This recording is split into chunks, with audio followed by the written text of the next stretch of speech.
নমস্কার বন্ধুরা, কেমন আছো সবাই? আশা করছি তোমরা সবাই ভালো আছো, আমরাও ভালো আছি। রমা মুম্বাই ব্লগে তোমাদের সবাইকে স্বাগত।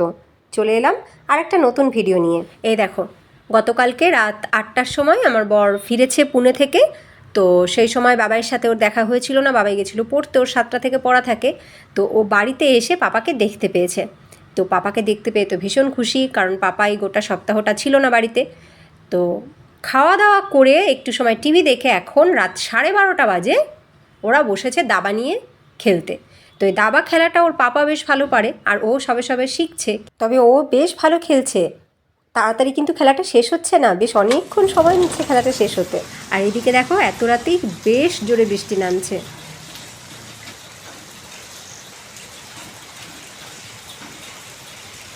সকাল হতে আমি আর আমার বর চলে এসেছি ছাদে হাঁটতে, কারণ বাইরে বৃষ্টি হচ্ছে।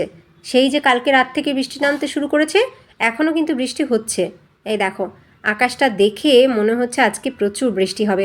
জানি না কেমন হবে, তবে মাঝখানে যে প্রায় 1-1.5 সপ্তাহ বৃষ্টি একদমই ছিল না, সেটা বোধহয় উসুল করছে। আর তখন তো ভেবেছিলাম বৃষ্টি বোধহয় মুম্বাই থেকে টাটা বাই বাই করে চলে গেছে, কিন্তু এখন মনে হচ্ছে না। দেখো এই পায়রাটাকে, এখানে তো ওই অ্যাশ রঙের পায়রা প্রচুর প্রচুর দেখা যায়, কিন্তু এই সাদা রঙের পায়রা ভীষণ রেয়ার দেখা যায়। আজকে আমরা দেখতে পেলাম। আজকে তো ইন্ডিপেন্ডেন্স ডে, ওই কারণেই সাদা পায়রাটাকে বোধহয় দেখতে পেলাম। সাদা পায়রা শান্তির প্রতীক। সত্যি দেখে ভীষণ ভালো লাগলো, চোখ জুড়িয়ে গেল, কারণ সাদা পায়রা সত্যি এখানে খুব কম দেখা যায়। তোমাদের সকলকে জানাচ্ছি ৭৯তম স্বাধীনতা দিবসের অনেক অনেক শুভেচ্ছা। আমাদের ভারতবর্ষের স্বাধীনতা দিবসের আজকে ৭৯তম বর্ষ পূর্ণ হলো। ভাবা যায় আমাদের কত পূর্বপুরুষ আছে যারা কিনা এই দিনটাকে সচক্ষে দেখেছিল, আর এখন আমরা সেই স্বাধীনতাটাকে উপভোগ করছি। তবে প্রকৃতপক্ষে আমরা স্বাধীন হয়েছি কিনা সেটা কিন্তু এখনও বলা যাচ্ছে না। এই যে পাখিটা উড়ে গেল, পায়রাটা উড়ে গেল, ওর মতন স্বাধীন কি আমরা? একদম না, ওর মতন স্বাধীন আমরা নই। এই দেখো, এখানে বসে আছে টিয়া, দেখতে পাচ্ছ? আমি কিন্তু অনেকটা জুম করে তোমাদেরকে দেখানোর চেষ্টা করছি।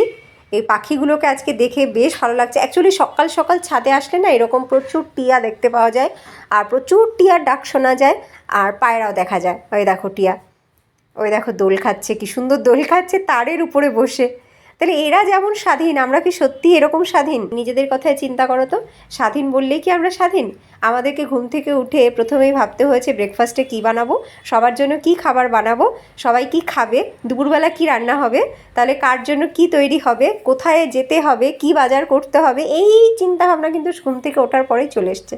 আমরা কি পেরেছি আজকে না ডেকে ঘুমিয়ে কাটিয়ে দিতে? সম্ভব কি সেটা? সম্ভব না। আর আমাদের বাচ্চাগুলো ঘুম থেকে ওঠার পরেই কি ওদেরকে ছেড়ে দিয়েছি, যা আজকে স্বাধীনতা দিবস, তোরাও স্বাধীন? না, প্রথমেই বলেছি কিন্তু হাত মুখ ধুয়ে খেয়ে দিয়ে পড়তে বসো। তাহলে ওরাও কিন্তু স্বাধীন না। আর আমাদের বড়েরা যদি আজকে ছুটির দিনে ঘরেও থাকে, তবুও কিন্তু তাদের ওই ফোন আসতেই থাকে কাজের জায়গা থেকে। আমার বরের তো আসে, আমি সেটা বললাম, ফোন আসতেই থাকে কাজের জায়গা থেকে। চুপ করে ফোনটাকে বন্ধ করে সারাদিন বসে থাকবে, সেই উপায় কিন্তু নেই। তাহলে আমরা কেউই কিন্তু স্বাধীন নয়। অনেক মানুষই আছে যারা কিন্তু কাজে গেছে, বিশেষ করে বড় বড় হোটেল রেস্টুরেন্টে যারা কাজ করে, আজকে কি তাদের ছুটি থাকবে? একদমই থাকবে না, কারণ আজকেই তো বেশি ভিড় হবে ওখানে। তাই আজকে ওই কাজের লোকের সংখ্যা কিন্তু ওখানে বাড়বে বরঞ্চ। যাই হোক, মজার ছলে যতই বলি আমরা স্বাধীন নই, আমরা তো স্বাধীন। আমাদের গোটা ভারতবর্ষ স্বাধীন ইংরেজদের পরাধীনতা থেকে। স্বাধীনতা বিষয়টা তো এত ছোট ঠুনকো বিষয় নয় যে আমার হাজব্যান্ড আমাকে বলেনি যে চলো আজকে তুমি স্বাধীন, তোমার রান্না করতে হবে না। এটা স্বাধীনতা নয়। স্বাধীনতা আমরা পেয়েছি, আমাদের ভারতবর্ষ স্বাধীনতা পেয়েছে ইংরেজদের হাত থেকে। আর আমাদের কাজের কথা, সে কাজ তো চলতেই থাকবে। কাজ না করলে খাবো কি? ঘরের কাজ করে রান্না করে খেতেই হবে। আর যারা বাইরে কাজ করে তাদেরকে বাইরে যেতেই হবে টাকা ইনকাম করবার জন্য, সংসার চালানোর জন্য, সেটা আলাদা বিষয়। তবে আমাদের পূর্বপুরুষেরা এই স্বাধীনতা পাইয়ে দেওয়ার জন্য যে কঠোর পরিশ্রম করেছে, যে বলিদান দিয়েছে, আমরা যেন সেই কথা কখনো না ভুলি।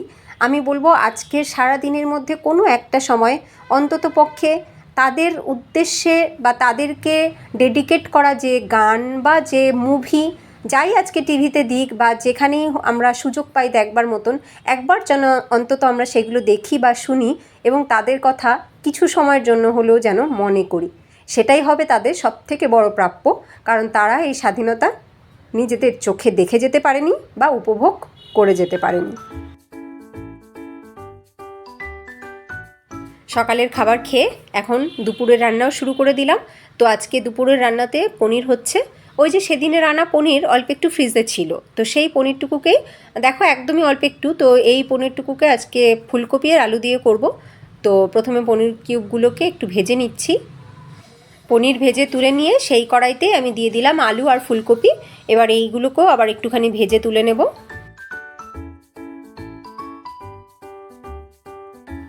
ফুলকপি আলু ভেজে তুলে নিয়ে ওই কড়াইতেই আমি সামান্য একটুখানি সর্ষের তেল দিয়ে তার ভেতরে দিয়ে দিয়েছি গোটা গরম মশলা, তেজপাতা আর শুকনো লঙ্কা দিয়ে তার ভেতরে দিলাম আমি বাটা মশলা।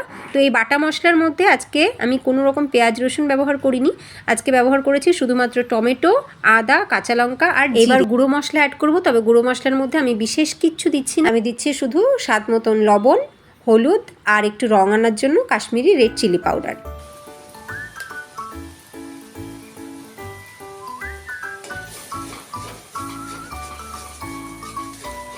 মশলাটা একটু কষিয়ে নিয়ে এইবার আমি ভেজে রাখা ফুলকপি এবং আলুগুলো দিয়ে দিচ্ছি।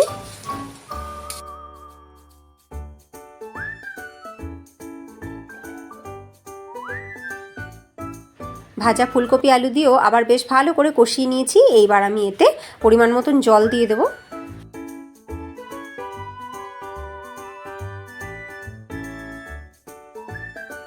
কিছুক্ষণ পরে ঢাকনা খুলে নিয়েছি, দেখো খুব ভালো করে ফুটে গেছে, আলু ফুলকপি অর্ধেকের বেশি সিদ্ধ হয়ে গেছে। এইবার আমি ভেজে রাখা পনিরগুলোকে দিয়ে দিলাম। এইবার আর একটু সময় ভালো করে ফুটিয়ে নিলেই কিন্তু রেডি হয়ে যাবে। বেশ কিছুক্ষণ ফুটিয়ে নিয়েছি, আমার তরকারি কিন্তু রেডি হয়েই গেছে। এইবার আমি লাস্টে ছড়িয়ে দিলাম একটু গরম মশলার গুঁড়ো। এইবার একটুখানি গ্রেভিটা ঘন হয়ে গেলেই আমি নামিয়ে নেব। তৈরি হয়ে গেল ফুলকপি আলু দিয়ে পনিরের ডালনা বা পনিরের তরকারি, যাই বলো। দেখতে যেমন অ্যাট্রাকটিভ হয়েছে, খেতেও কিন্তু বেশ ভালো টেস্টি হয়েছে, সত্যি খুব ভালো স্বাদ হয়েছে।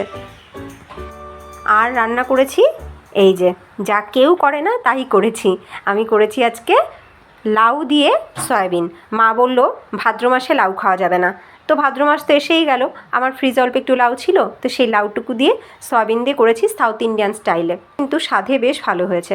যাই হোক, আমার রান্নাবান্নার সমস্ত কিছু কমপ্লিট। এখন 11:15 মতন বাজে।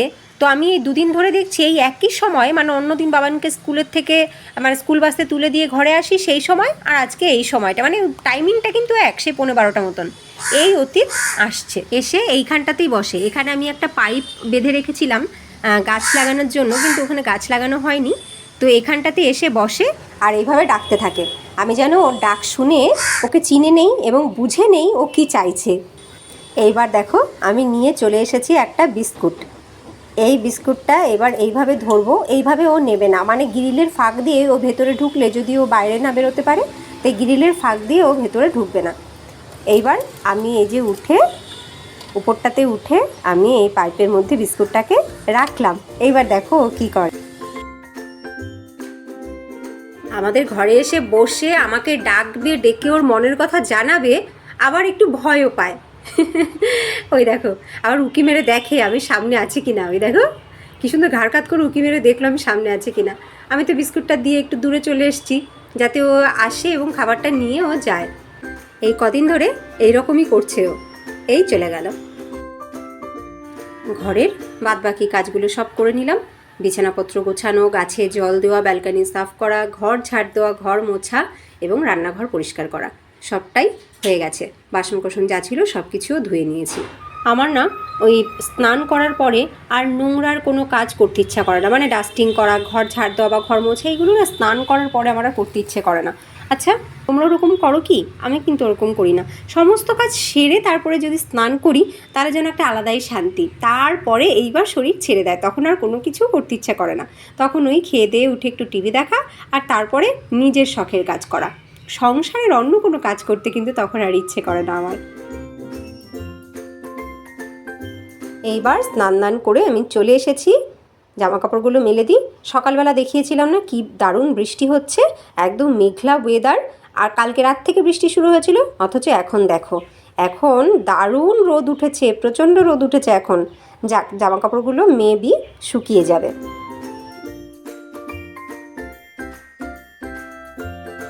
এই দেখো আমার এই গাছটাতেও দুটো ফুল ফুটেছে। আগে অন্য একটা গাছে দুটো ফুল ফুটেছিল, আজকে আবার এই গাছটাতে দুটো ফুল দেখতে পাচ্ছি। আর এই নয়নতারা তো ফুল দিয়েই যাচ্ছে। এখন দোপাটি গাছগুলোতে একে একে মনে হয় সব গাছেই ফুল ফুটতে শুরু করবে। দেখো কি সুন্দর রোদ উঠেছে, বললাম না। তবে রোদের মধ্যেও মনে হচ্ছে হালকা মেঘ আছে, মানে বৃষ্টি হয়তো হবে, সারাদিনের মধ্যে আবার বৃষ্টি হবে।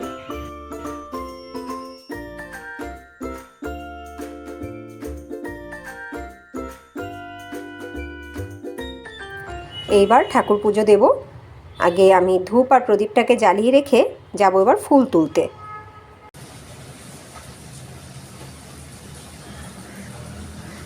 এই নয়নতারা গাছে এত ফুল হয়, আমার এই নয়নতারা গাছে সব ফুলের দরকারই পড়ে না, 50%ও আমি নেই না, তার কম ফুলই আমি তুলি, তাতেই কিন্তু আমার খুব সুন্দরভাবে পুজো দেওয়া হয়ে যায়।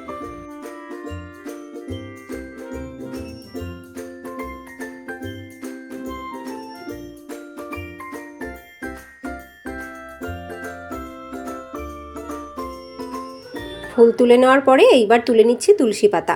তুলসী গাছ আমার পুরনো যে গাছটা আছে সেইটা থেকেই পাতা নিলাম। এই দেখো কতগুলো ফুল আর কতগুলো তুলসী পাতা তুলে নিয়েছি। হয়ে গেছে আমার পুজো করা। সুন্দর করে কিন্তু আমি ফুল দিয়ে সাজিয়ে নিয়েছি। দেখেছো, ওই ফুল দিয়েই কিন্তু আমার পুজো দেওয়া হয়ে যায়, খুব ভালো মতন পুজো দেওয়া হয়ে যায়। এই যে উপরেও ঠাকুরের পায়ে ফুল দিয়েছি।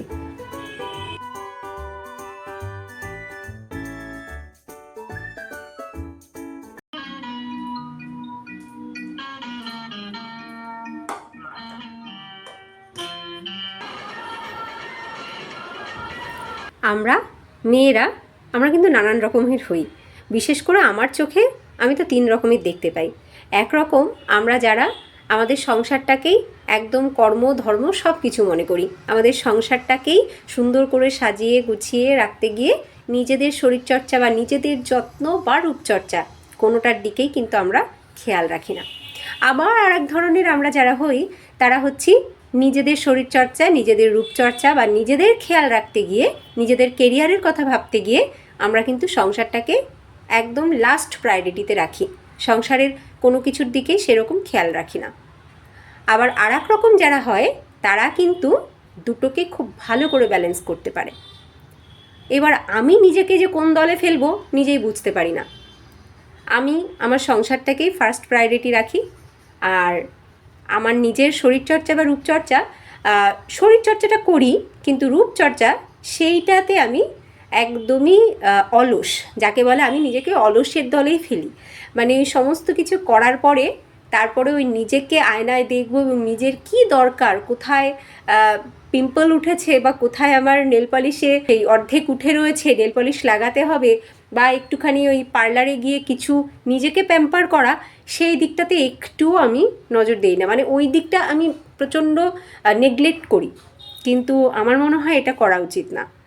নিজেকে আগে হ্যাপি রাখাটা খুব দরকার, নিজেকে সুন্দর রাখাটাও কিন্তু ততটাই দরকার। নিজেকে সুন্দর রাখলে কিন্তু নিজেরও শরীর মন দুটোই ভালো থাকে। শরীরচর্চা করি বা হেলথের বিষয়ে খেয়াল রাখি নিজেরও এবং সবারই, কিন্তু রূপচর্চার দিকে কিন্তু আমার একদমই খেয়াল থাকে না। কবে থেকে ভাবছি একটু নেল পলিশ লাগাবো, মানে নেল পলিশটা অর্ধেক উঠে গেছে, দেখতে ভালো লাগছিল না, কিন্তু সেটা হচ্ছিলই না। আজকে নিয়ে বসলাম, অবশেষে আজকে নিয়ে বসলাম, মানে অলসতাটাকে একটু ঝেড়ে ফেলে আর কি। আমার মনে হয় তোমরাও বুঝবে, যারা আমারই মতন একা হাতে সংসারের সমস্ত কাজ করো, দ্বিতীয় কেউ নেই হেল্প করার মতন, বা অসুস্থ হলেও এসে একটু সেবা করে কাজগুলো করে দেওয়ার মতন কেউ নেই, তো তারা বুঝবে।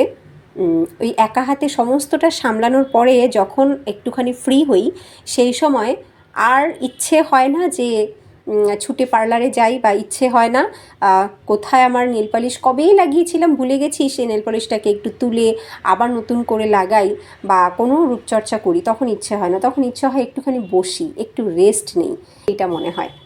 আর শখের যে কাজগুলো আছে সেইগুলো করতে ইচ্ছা করে। আমার কাছে শখের কাজ মানে হাতের কিছু কাজ করা, সেলাই ফোর বা ফেব্রিক কালার করা, বা কিছু DIY, এই ধরনের কাজগুলো করতে ইচ্ছা করে। আবার কখনো একটু বই পড়তে ইচ্ছে করে, গল্পের বই হোক বা ওই যে গীতাঞ্জলি কিনেছিলাম সেইটা, তো আমি তাই করি। যাই হোক, পড়লাম আমি নেল পলিশ অবশেষে, এই দেখো। এই হলো আমার নেল পলিশ পরা। লাস্ট কবে যে লাগিয়েছিলাম ভুলেই গেছি, দেখতে বিচ্ছিরি লাগছিল, তাই আজকে লাগিয়ে নিলাম।